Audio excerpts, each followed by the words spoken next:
الليلة الظلمة إلى أمي، إلى وطني، إلى فلسطين.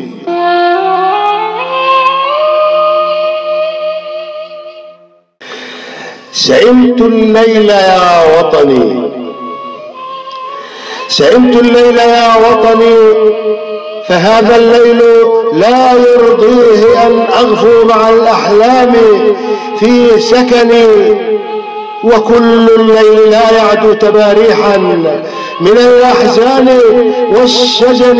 أنا مذ كنت بين ترائب وغياهب ظلمي أحس الآه في أمي تعذبني.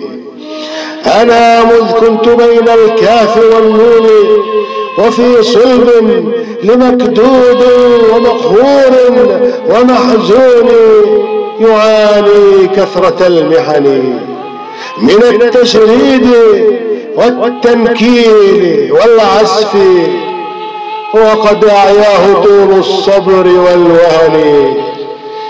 ويبقى حب تلك الأرض في إصراره يعلو، فيشعل شمعة للدرب في صمت ولا يعلو بجهد قد تبقى فيه رغم مرارة الزمن.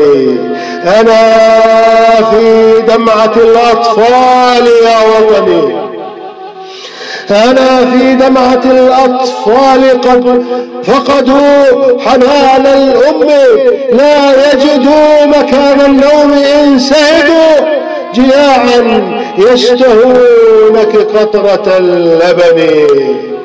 أنا في صرخة الأطفال يا وطني، أموت أعيش في أنات مجروح وفي رعشات أطفال تراهم تحت أنقاض وسقف البيت مفضوح، وبين خيوط أسمال تغطي الجرح في جسد وفيه الجرح مسفوح، وفي صوت بأحبال لأن كأنها قط كما لو كان مذبوح.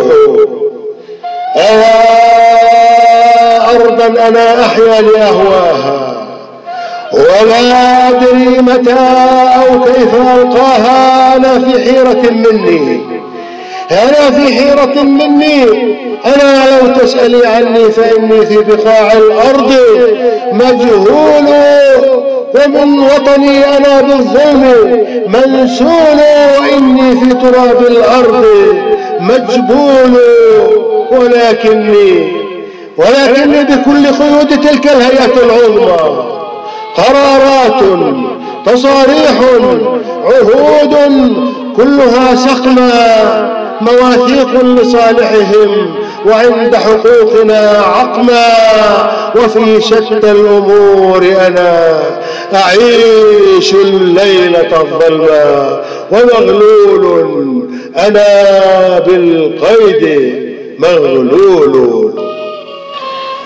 أيا وطن الذي شنقوا صلاة الفجر في أقصاه، وصارت في لياليهم بيوت الله وكر جناه، وسدوا كل أفواه إذا ما سبحت لله. قتلتم بسمة الأطفال حين تكون فوق شفاه، حبست الدمع في عيني وفي قلبي خنقت الآه.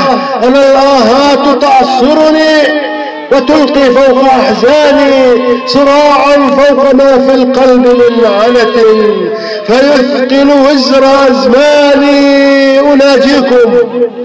أناجيكم أحبائي وخلاني، أناجيكم وفي جوفي مرارة عصرنا المشؤوم، أناجيكم وفي حلقي حرارة غصة المظلوم. فهذه طلمة لا تعرف الأعراف والنخوة، ستربط فوق تلك الأرض بالإرهاب والقسوة.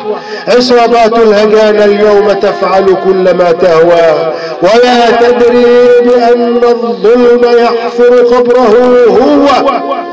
فهيا يا رفاق الجرح نعلي صرخة الثورة، نعيد الأرض بالإيمان بالإصرار بالقوة.